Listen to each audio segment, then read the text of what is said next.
أبقى نور من ضل وضاع أنت أسمى أنت أنقى أنت للروح شراع يا إله الكون تبقى. بسم اللہ الرحمن الرحیم. اللہم صلی علی سیدنا و مولانا محمد وعلی آل سیدنا و مولانا محمد وصحبہ وبارک وسلم. رب اشرح لی صدری ویسر لی امری واحلل عقدۃ من لسانی یفقہوا قولی. السلام علیکم. ارمغان حجاز کی پوڈ کاسٹ نمبر 4 کے ساتھ حاضر ہوں. آج کی پوڈ کاسٹ اس لحاظ سے منفرد ہے کہ اس میں ایسا موضوع زیر بحث آئے گا جس کے بارے میں سب کو معلوم ہے کہ وہ ممنوع ہے، لیکن لوگ اس سے پیچھا نہیں چھڑا پاتے. کوشش ہوگی کہ آپ لوگ اس ویڈیو کی مدد سے اس سے چھٹکارا پانے میں کامیاب ہو جائیں. جی ہاں، آج کا ہمارا موضوع موسیقی ہے. کچھ لوگ کہتے ہیں کہ موسیقی روح کی غذا ہے. میں سمجھتا ہوں کہ وہ ایسا کہتے ہیں، بالکل بکواس کرتے ہیں. میرے خیال سے موسیقی ایک ایسا دیمک ہے جو آپ کی روح کو چاٹ جاتا ہے. اب اگر صرف یہ میرا خیال ہو تو یقیناً آپ اسے رد کر سکتے ہیں، لیکن جدید سائنسی اور سوشل ریسرچز کے مطابق بھی کچھ ایسا ہی محسوس ہوتا ہے. آج کل ریسرچرز اور سائنسدان موسیقی کو یا موسیقی پہ انحصار کو نہ صرف خطرناک بلکہ تباہ کن قرار دے رہے ہیں. سائنس کے علاوہ اگر ہم دین کی بات کریں تو دین کا موسیقی کے ساتھ دور دور تک کوئی تعلق نہیں. یہاں یہ بات واضح کرتا چلوں کہ موسیقی سے مراد فحش اور فضول گانے اور آلات موسیقی ہیں سوائے دف کے. کہتے ہیں کہ مغل بادشاہ محی الدین اورنگزیب عالمگیر موسیقی کے سخت خلاف تھا. اس نے اپنے دور میں موسیقی پہ کڑی پابندی لگا دی تھی. امراء کو یہ ترکیب سوجی کہ انہوں نے آلات موسیقی کو ایک تابوت میں بند کیا اور روتے دھوتے محل کی طرف چل پڑے. بادشاہ کو شور سنائی دیا تو اس نے نوکر سے پوچھا کہ یہ کیا ہو رہا ہے. نوکر نے جواب دیا کہ موسیقی کا جنازہ جا رہا ہے. بادشاہ نے کہا بہت اچھا، اس کو وہاں دفنانا جہاں سے واپس نہ نکل سکے.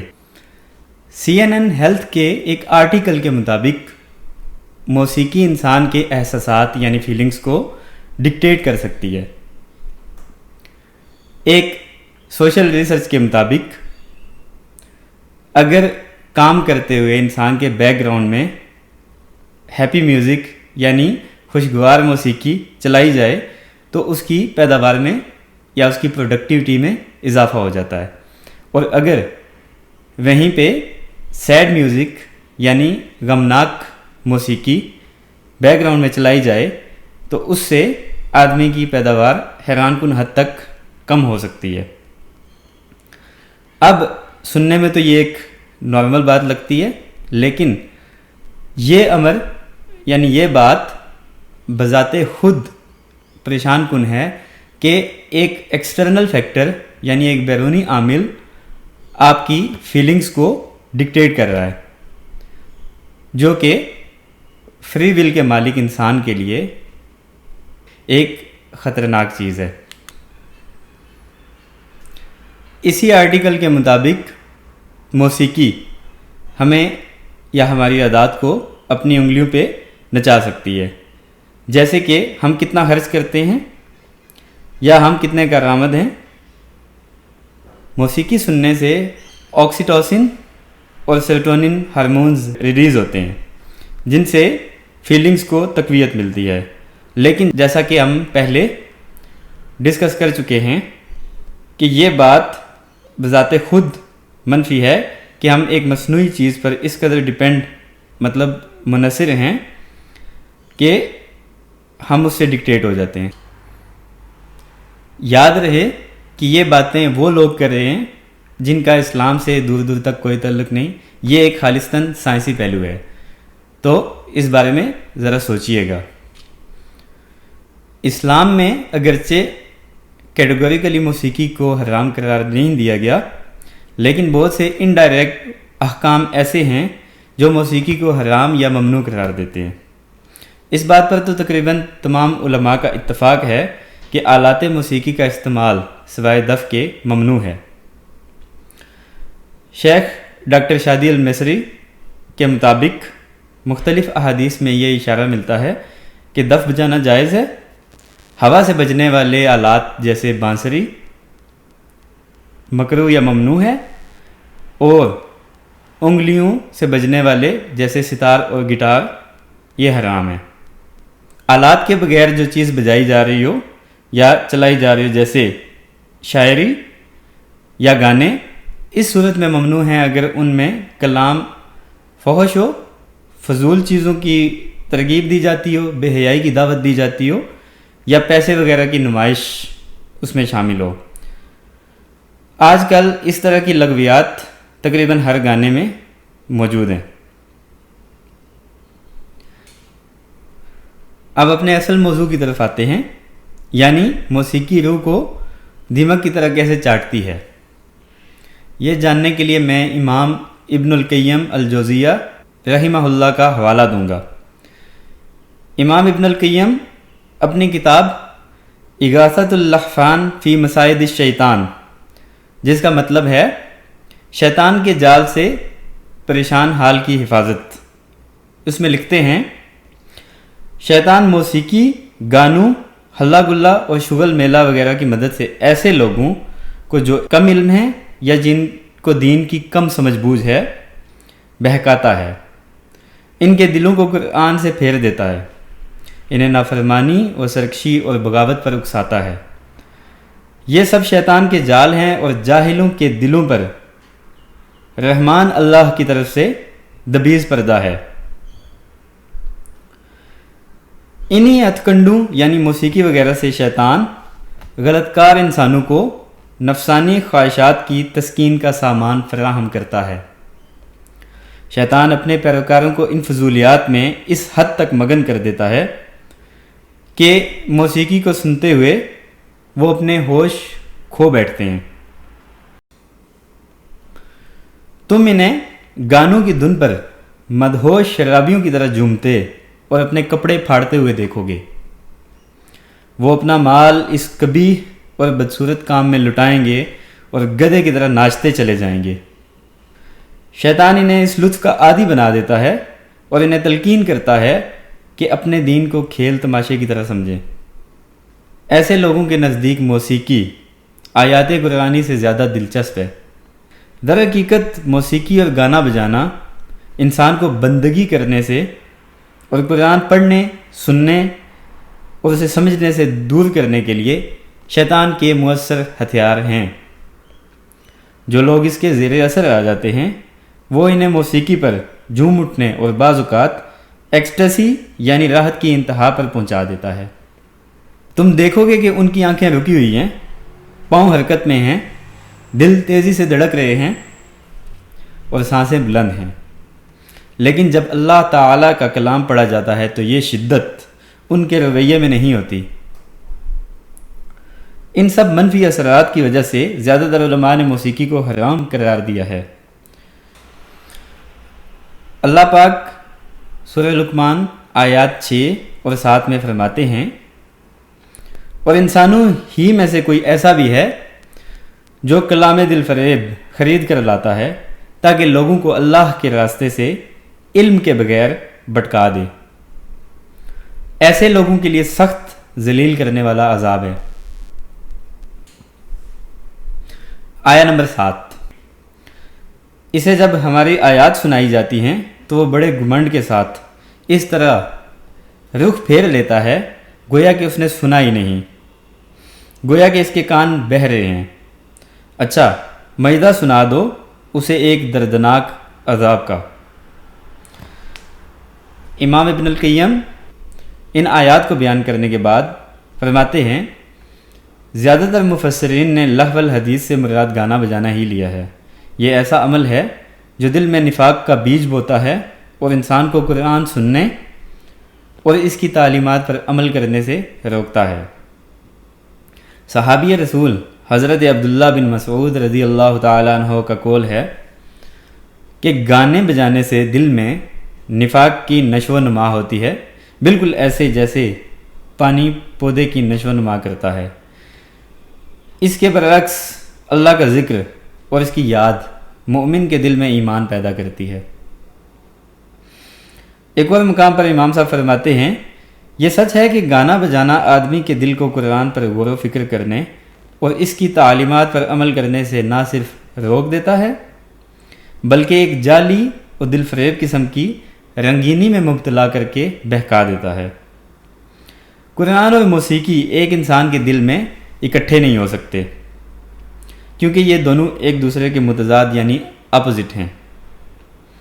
قرآن ہمیں خواہشات کی پیروی سے روکتا ہے اور ہم سے شائستگی یعنی ڈیسنسی کا تقاضا کرتا ہے، نفس کی غلامی اور شیطان کے راستے پر چلنے سے دور رہنے کی تلقین کرتا ہے۔ اس کے برعکس موسیقی قرآنی احکامات کے بالکل الٹ چیزوں کو راغب النظر بناتی ہے اور ان کی طرف کھینچتی ہے۔ یہ نفس کو فضول خواہشات میں مبتلا کرتی ہے اور ہر اٹریکٹیو یعنی جاذب النظر مرد یا عورت کی طرف کھینچتی ہے۔ اس ضمن میں اس کی مثال شراب جیسی ہے۔ دونوں کا اثر انسانی فطرت پر ایسا ہے کہ اس کو جھٹلایا نہیں جا سکتا۔ آپ کسی ایسے انسان کو لیں جو پروکار ہو، ذہین ہو، ایمان کا نور اور قرآن کا سرور اس کے اندر ہو، لیکن اگر وہ کبھی موسیقی اور گانے بجانے میں پڑ جاتا ہے تو وہ اس کے وقتی نشے میں ڈوب کر اپنی ذہانت کھو دے گا، اپنی شائستگی اور وقار سے ہاتھ دھو بیٹھے گا، شیطان اس سے خوش ہو جائے گا اور اس کا ایمان اللہ سے اس کے اس طرز عمل پر شکوہ کرے گا۔ اب امام ابن القیم رحمہ اللہ کے ان الفاظ کی صداقت کی گواہی تو میں خود دے سکتا ہوں، کیونکہ کچھ ایسا ہی تجربہ ذاتی طور پر مجھے خود ہوا۔ سال 2018 کے بعد سے اللہ کے فضل سے دین کی طرف آہستہ آہستہ آنے کا موقع ملا۔ میں نے قرآن کو تھوڑا بہت سمجھنے کی کوشش کی۔ اس سے پہلے دین کے بارے میں کافی کچھ معلوم تھا، لیکن وہ سب کچھ تھیوری کی حد تک تھا، پریکٹیکل کچھ نہ تھا۔ نماز کی پابندی نہیں تھی، قرآن بس عربی عبارت تک، اور وہ بھی صرف رمضان میں پڑھ کے سر سے اتارنے والی بات کرتا تھا، استغفر اللہ۔ دین کے کاموں میں بالکل کوئی دلچسپی محسوس نہ ہوتی تھی۔ دوسری طرف میوزک، ڈرامے، فلمیں، ناول، یہ سب انتہائی اچھے لگتے تھے اور ان کے بغیر میری زندگی مجھے نامکمل لگتی تھی۔ پھر ہدایت کے سبب آہستہ آہستہ میں نے تھوڑا بہت دین پہ عمل کرنے کی کوشش کی، اسلامی لیکچر سنے، گانوں کی جگہ ویڈیوز اور معلوماتی پوڈ کاسٹ وغیرہ سننا شروع کر دیں، لیکن کچھ خلا سا محسوس ہوتا تھا، ایسا لگتا تھا جیسے میں یہ سب زبردستی کر رہا ہوں۔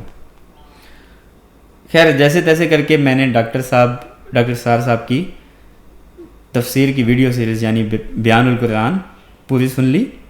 اس میں مجھے 2.5 سال کا عرصہ لگا۔ اسی دوران موسیقی میں میرا انٹرسٹ دم توڑتا گیا۔ جتنا میں قرآن کو سمجھتا جا رہا تھا اتنا میرا دل موسیقی سے بیزار ہوتا گیا۔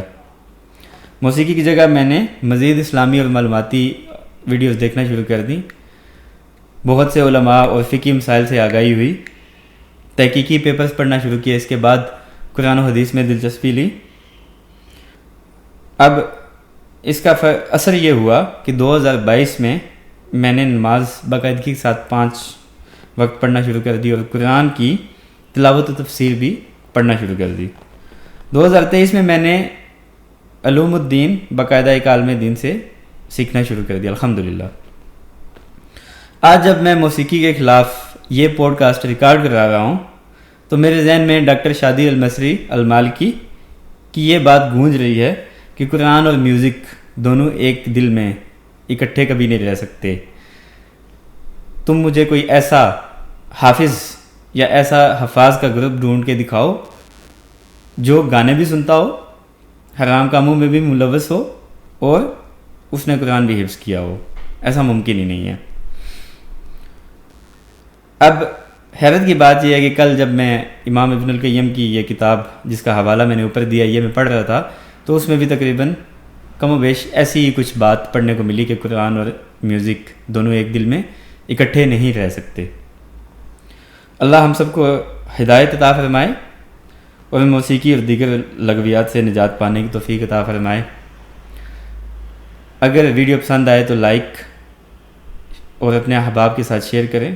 اگر ایک انسان بھی دین کی طرف اور موسیقی سے دور ہو جاتا ہے تو میں سمجھوں گا کہ میری محنت رنگ لے آئی ہے۔ دعا میں یاد رکھیے گا، اگلے ہفتے پھر کسی مثبت پیغام کے ساتھ حاضر ہوں گا انشاءاللہ تعالی۔ السلام علیکم ورحمۃ اللہ وبرکاتہ۔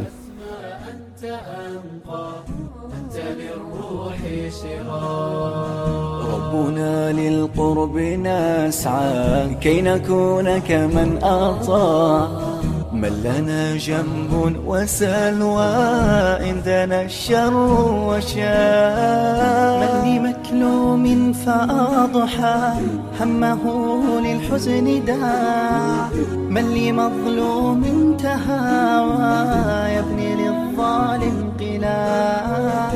يا إله الكون تبقى نور من ضل وضاع، أنت أسمى أنت أنقى أنت للروح شراع. يا إله الكون تبقى نور من ضل